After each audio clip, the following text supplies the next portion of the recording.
May negosyo kaming magkakapatid, water refilling station. Kasama yon sa nabili naming lote. Marami ng suki yung dating may-ari, kaya hindi kami nahirapan sa mga customer. Pansin ko, malakas ang benta. Mayat maya ang nagpaparefill, marami ang nagpapadeliver. Kaya nagtaka ako bakit binitawan ng dating may-ari ang pwesto. Binenta niya sa murang halaga lang ang bahay at lupa. Kuya, hintayin ko na ah.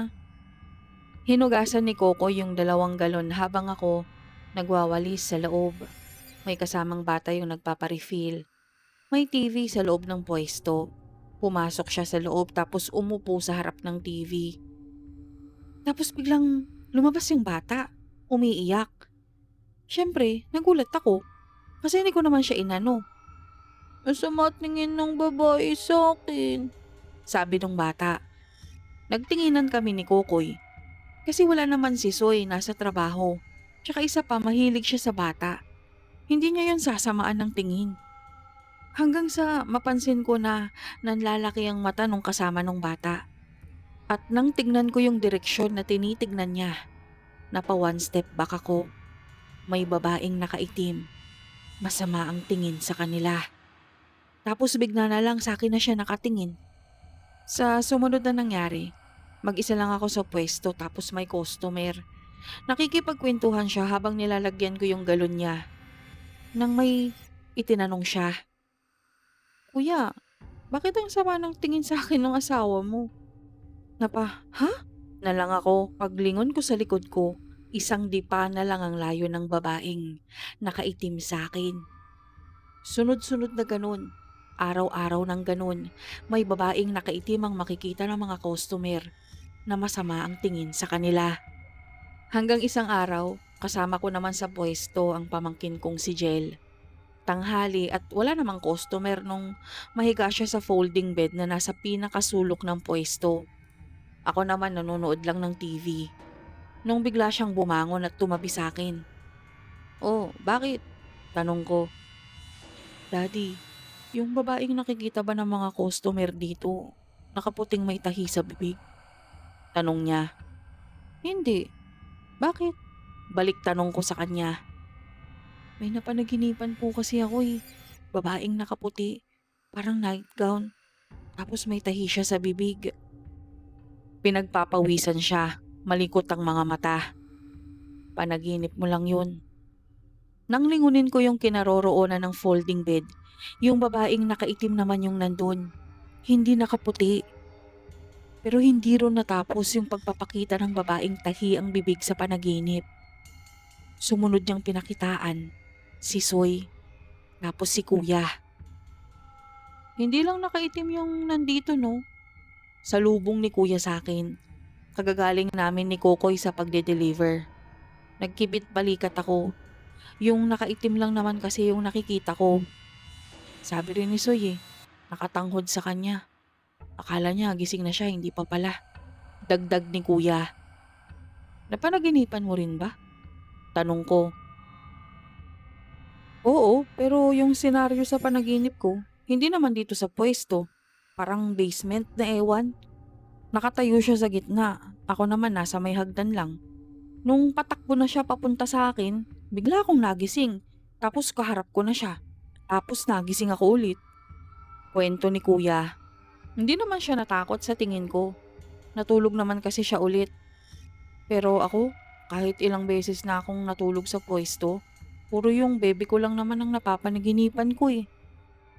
Isang gabi, nakapagsara na kami. Nakasara na rin yung mga roll-up. Kumakain na kami ng hapunan nung may mapansin kami sa harap. Unang lumabas si Soy at Jill. Tapos pagbalik nilang dalawa, lunok sila ng lunok na parang nahihirapan silang magsalita. "Kuya, sinara niyo na 'di ba? Pati yung mga roll-up?" Tanong ni Soy. Tumango naman ako. Si Kuya naman tahimik na nagpunta sa harap. Si Veng naman nakararating lang. Sinenyasan akong lumapit. Para akong sinikmuraan nung makita kong bukas na bukas yung pwesto. May ilaw at nakaangat yung mga roll-up. "Anak ka ng..." nasabi ko.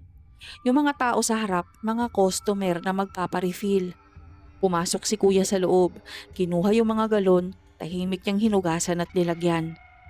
Ang bigat ng pakiramdam sa loob, parang ang dami namin nasiksikan. Pagpasok ni Soy, bigla siyang napasigaw tapos lumabas. Patakbo sa bahay. Si kuya ang nagsara. Halos isang oras siyang nandun. Sinisigurong hindi na magbubukas ng kusa yung pwesto. Tapos tinanong namin si Soy kung anong nakita niya. Ang dami nila sa loob, kuya. Sabi niya, nakahiga na kaming lahat nung buksan ni Jel yung bintana tapos nagyosi siya. Sinaway ko siya. Baka kasi makita siya ng papa niya. Pero sabi niya isa lang. Ano bang problema mo?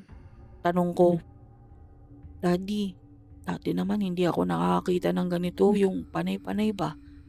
Pero mula nung mapanaginipan ko yung babaeng nakaputi, nakakakita na ako lagi. Kanina sa pwesto, alam ko iba yung nakita ni Mami sa nakita ko. Sabi niya, may nakita ka? Tanong ko. Tumango siya. Mga nakaputing babae. Yung iba duguan. Yung iba punit-punit yung parting itaas ng damit. Yung isa nga tapyas yung dede eh. Yung isa, yung tahi yung bibig. Tapos nasa gitna nila yung babaeng nakaitim. Kwento niya. Sabay kaming napatingin sa pwesto na sumindi ulit yung mga ilaw. Sa likod may isang sliding window doon. Kitang-kita naming dalawa yung babaeng nakaitim at yung mga nakaputi. Nakatingin sa amin. Ako na magpapatay ng ilaw. Sabay kaming napamura nung magsalita si Ving.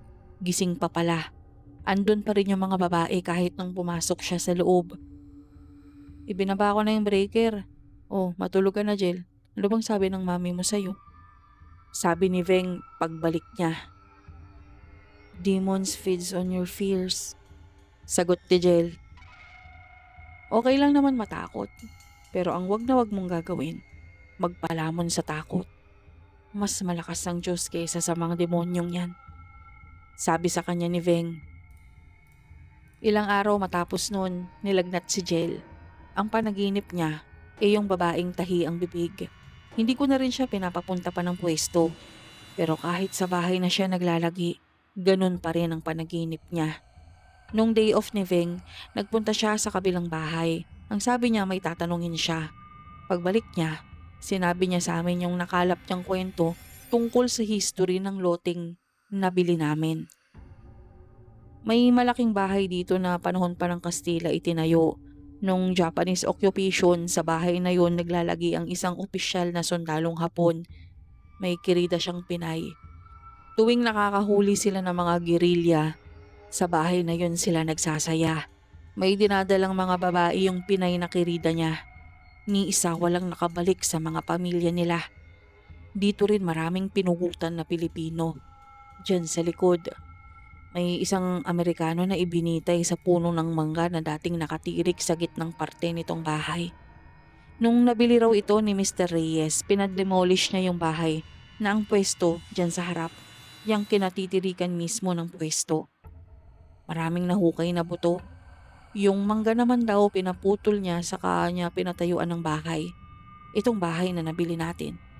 Sabi ni Veng. Nung araw din na yun, hindi kami nagbukas. Pinakiusapan ni kuya si Tasyo na tignan yung pwesto. Pagtapos niya, para siyang pagod na pagod. Tama yung sinabi ng kapitbahay niya. Sabi niya, ano pang nakita mo? Tanong ko. Nung ibinigti nila yung Amerikano, kinabukasan dumating na yung mga sundalong Pinoy at Kano. Natalo sila. Sa bahay na yun nagpatiwakal lahat ng mga sundalong Hapon. Sa ibaba, sa basement, nandun nakatago yung kirida niya at yung isa pang babae.